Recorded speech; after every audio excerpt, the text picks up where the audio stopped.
education science of learning. Thank you very much for your attention. All right. I will leave the discussion part on the final, and I would like to invite Professor Su Camille to introduce her speak. And actually, Professor Su have a lot of quite interesting CV. So it's a very long list, and so you can check it in the Google group. Okay, and that's welcome, Professor Su.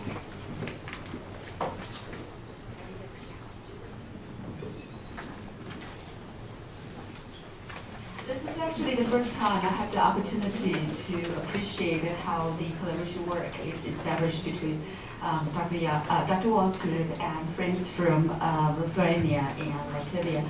However, we come from a very different background.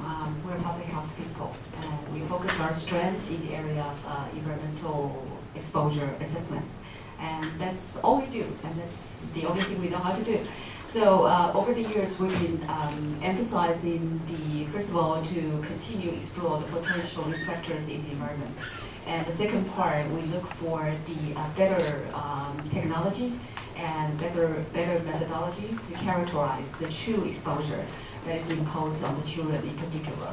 And through that, we wish to accumulate the evidence that is directly reflected in our population, and so that it could be the base to form some form of intervention strategy, and later we can take it or make it adopted in our public health measure, and that's would be very much the background of my work and presentation. So I will keep this short. I think as complicated as it is, as complex as it is, asthma or related childhood disease continue to impose burden in the society, both from the direct cost point of view as well as the indirect cost, which can be characterized by the loss of the work and the other social support that needs to be imposed on this particular population. And through that, there's a loss of taxation income and so forth.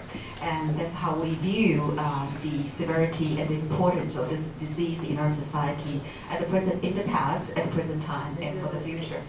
And it's also, I think, very clearly understood by the participants here that it's a course and it's a process that involves both the understanding of how genetic factor will play in different phases of the life course, as well as the continued or increasing importance of environmental factor that has been pretty much highlighted, especially in recent years, with better information coming out from the wonderful work and comprehensive work that is presented through a way of epigenetics study. So over the years, from our standpoint, we try to maybe present information, especially the environmental information, for different phases of the throughout the childhood ages. And when possible, we also document the outcomes of these populations after they grow into the adulthood. And so in the following time, I will very simply just highlight among the many environmental potential triggers or risk factors that are understood in the literature. Air pollution, in particular, probably outdoor air pollution, is best understood. So over the past few decades, I think the very, very large scale, I know Professor Huang is there, but I'm probably more comfortable this way around. So I'll come over to do it here. In terms of the scale of the population and the diversity of the geographic span, outdoor pollution probably can be highlighted as one of the major risk factors that have been characterized for their contribution or for their association with the asthma, both in terms of the outcome or some level of the exposure or their concentration in particular. However, I think this is also clear across the world and over the world now we continue to spend more and more time indoors. And this is simply just a statistic that we did many years ago for around 200,000 to 250,000 people in Taiwan. So maybe you can view viewed it as a sort of census type of information that document clearly the various amount of time that we spend indoors, and that serve as justification as to how we can probably, and we should probably focus on the information that coming out from indoor assessment. So just highlight for you, and I dedicate a lot of this information and results to the postdoctoral fellow body that I believe you have met last night, and she contributed tremendously to many of the information and findings that I will share with you here today. So we had the opportunity to collect, as you can see here, at different years the past decade, and also for different age group. Okay, and we try to link that as a continuous and overall table to show the information we'll be able to identify a different age group, and with that kind of, with some form of indication, we'd like to have some understanding as to how maybe at different age group, at different phases of the childhood, that the role of environmental exposure or environmental factor will serve different contribution. And in a way of comprehensive standardized questionnaire, in a way of clear health assessment, including clinical diagnosis and confirmation, mostly assisted and contributed by Professor Wang and his fellows. And we document the direct health information as well as the surrogate of the health information, that is in a way of symptom and daily diary. And we also try to be very, very comprehensive in the area of environmental assessment.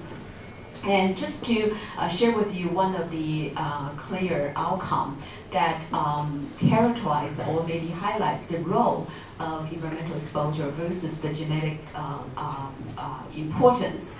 And here I have for you, out of one of the birth cohort that is addressed in the previous slide, we try to identify the potential co-effects of housing exposure and paternal, in particular, history. I think this is the first time through a cohort of more than 15,000 kids, that's 15,000 kids, young kids in this region.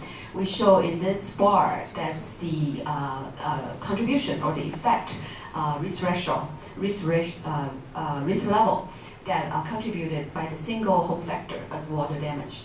And this is the single contribution by the factor of incense burning. It's quite prevalent for most of the population in our culture, including those for the religious preacher, and also include those to get away the insects. So it covers both dimensions. And this is a single factor. This is a combined factor. I'm sorry. Let me go back very quickly. I can't explain one. This is a combined factor of these previous two environmental factors. Okay, after, and as you can see, it does not really have a added or rise risk when they are combined. But this is the individual, independent risk that is highlighted by the paternal allergic history. And be mindful that these information were collected before the kids were born. So we try to dilute the potential